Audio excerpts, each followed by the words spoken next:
En tant qu'être matériel, vous ne pouvez pas vivre dans le paradis terrestre. En tant qu'être matériel, vous ne pouvez pas vaincre ce monde.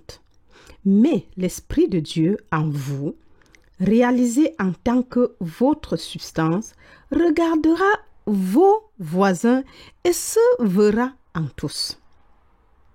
Il regardera à travers les maux, à travers les manques, à travers les limitations et se percevra lui-même la réalité infinie de l'être partout. Et cela devient votre moi mystique, votre seule activité, votre dimension supérieure de conscience.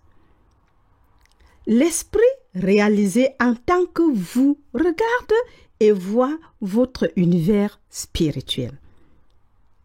Là où le monde voit la guerre, vous voyez la paix. Là où le monde voit le manque, vous voyez l'abondance. Là où le monde voit la mauvaise santé, vous voyez la santé parfaite. Pourquoi? Parce que l'esprit est tout ce que vous pouvez connaître lorsque vous êtes esprit. Je ne sais pas combien de milliers d'années il a fallu pour arriver au point où nous commençons à nous transformer, mais voici ce point, et cette transformation se produit avant que la mort physique n'arrive. Il y en a quelques-uns qui pratiquent cette connaissance, pas beaucoup, la connaissance que je suis esprit et rien de plus. Vous pouvez les compter, peut-être sur vos 10 doigts, ceux qui pratiquent réellement cette perception.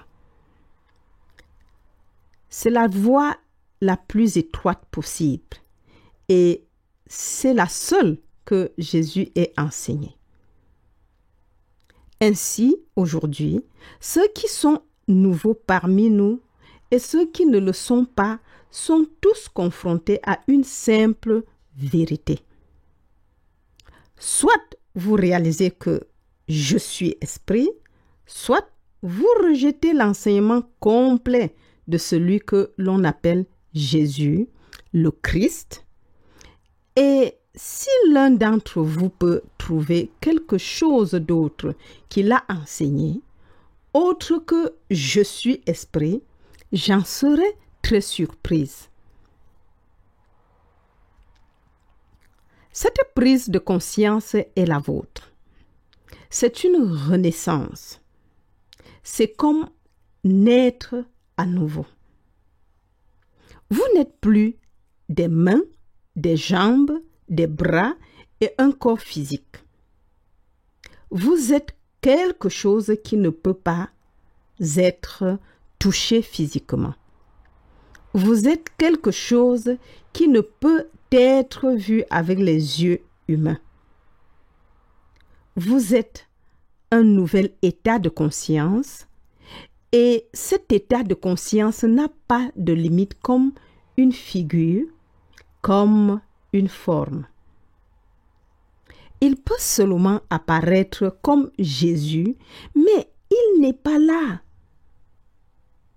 Vous vous êtes transfiguré, vous vous êtes retrouvé en tant que substance spirituelle sans corporalité. Vous n'êtes en aucun lieu ni en aucun temps, mais vous êtes présent et tout ce qui est présent, c'est votre présence. Vous cessez d'être une personne et vous prenez conscience que l'esprit est un univers. Je suis un univers, pas une personne. Je suis l'esprit. L'esprit n'est pas limité au confiné. Non. L'esprit n'est pas limité ou confiné. L'esprit est lui-même et il est infini. Il n'est pas seulement le suprême. Il est tout ce qui est et C'est pourquoi Dieu n'est pas un être suprême, mais l'unique. L'Esprit et le Père se révèlent unis. Chacun d'entre nous prend alors conscience qu'il est ce un, qu'il est le cohéritier de ce un. Et maintenant, vous êtes une conscience et non une forme marchant sur la terre qui pourrait être écrasée par une automobile ou envahie par un virus. Vous êtes la conscience invisible de l'univers, un avec l'univers en vertu du fait que vous êtes un avec l'Esprit de Dieu qui est votre être. Et c'est là qu'intervient la toute-puissance. La puissance de l'Esprit infini se déplace à travers chacun d'entre nous qui devenons cohéritiers en Christ, accomplissant son œuvre parfaite à tout moment, maintenant son être parfait que nous sommes. Intellectuellement, nous pouvons tous comprendre cela. Intellectuellement, nous pouvons savoir que même si nous n'en comprenons pas la plénitude, nous pouvons y travailler pour la comprendre. Mais Jésus a fait plus que le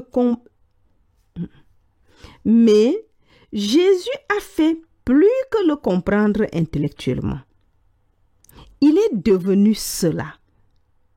Il a abandonné la croyance en ses propres pouvoirs, son propre esprit, sa propre intelligence.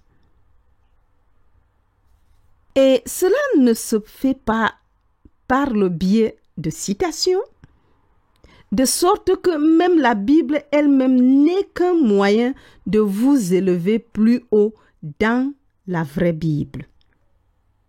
La vraie Bible n'est pas un livre relié en cuir avec des paragraphes et des chapitres. La vraie Bible est le Christ vivant de l'être est la Bible vivante.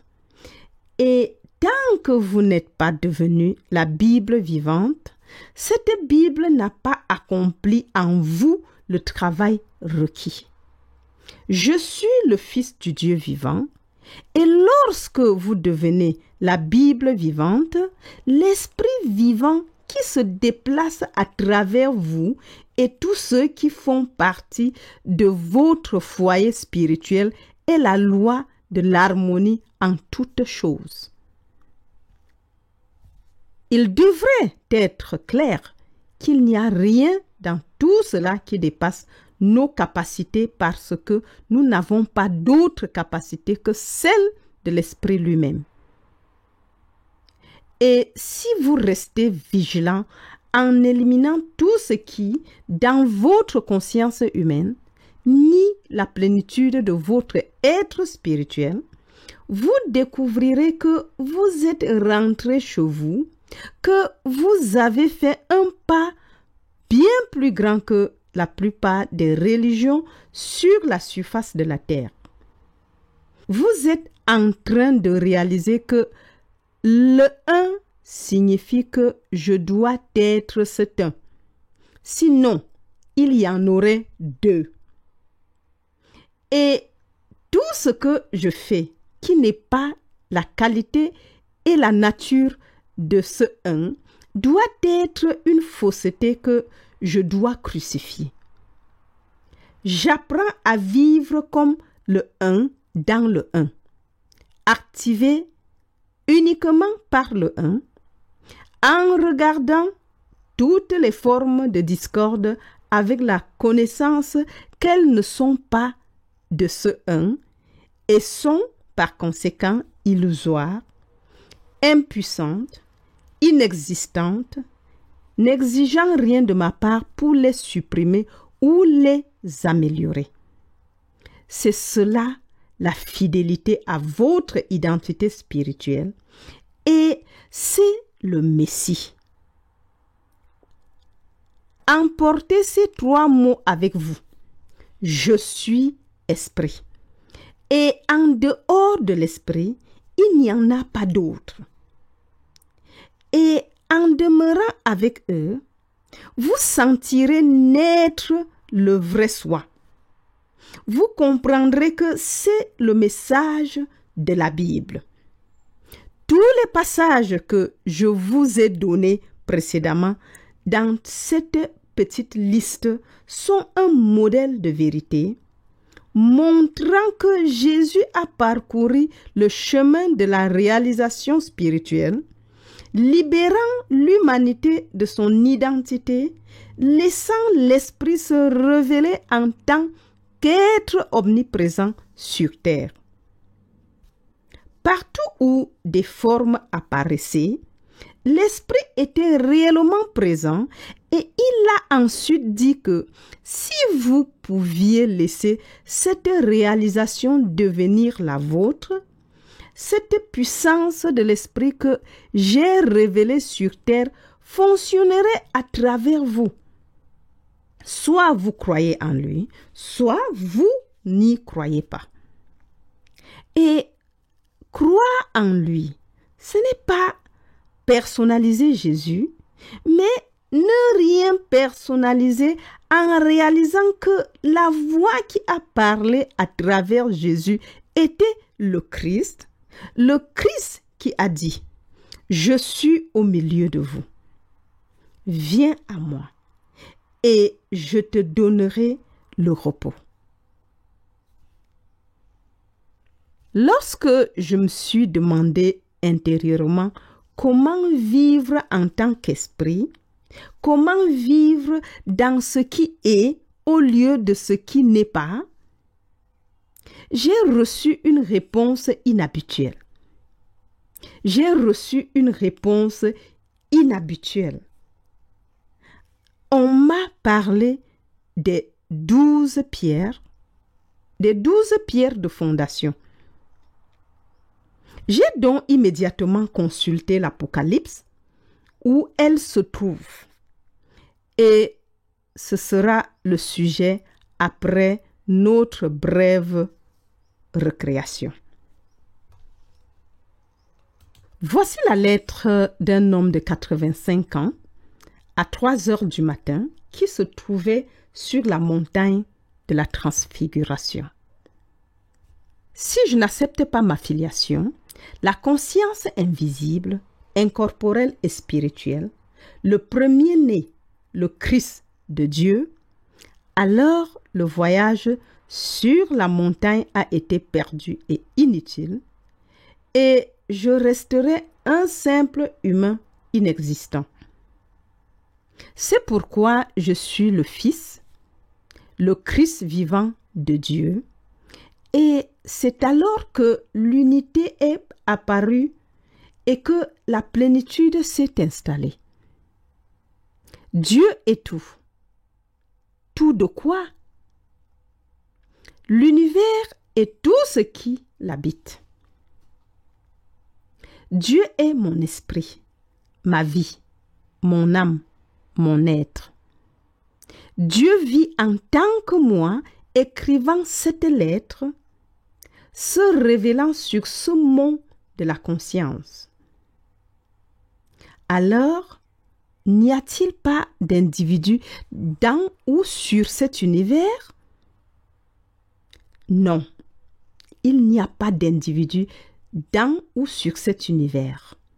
Il n'y a que Dieu, qu'il s'agisse d'un papillon, d'un colibri ou d'un ouragan. Tout ce qui existe, c'est le caractère sacré de Dieu. Il poursuit. Combien de personnes à 85 ans pensent de cette manière? C'est également assez lisible. Je peux le lire très facilement et il termine en disant « La vision de loin est bonne. Je pense qu'il voit mieux que moi. La vision de loin est correcte. Cet homme a eu 85 ans il y a 3 mois. Vous l'avez peut-être vu dans cette classe et il y a quelques mois et il est en paix, mais il est plus qu'en paix. Il n'a pas peur. Il ne vit pas comme la plupart des gens de son âge dans une sorte de semi-retraite, fuyant les choses. Il vit probablement dans une plus grande nouveauté que beaucoup de gens que nous connaissons parce qu'il a attrapé l'esprit vivant. Les 12 pierres sont l'esprit vivant.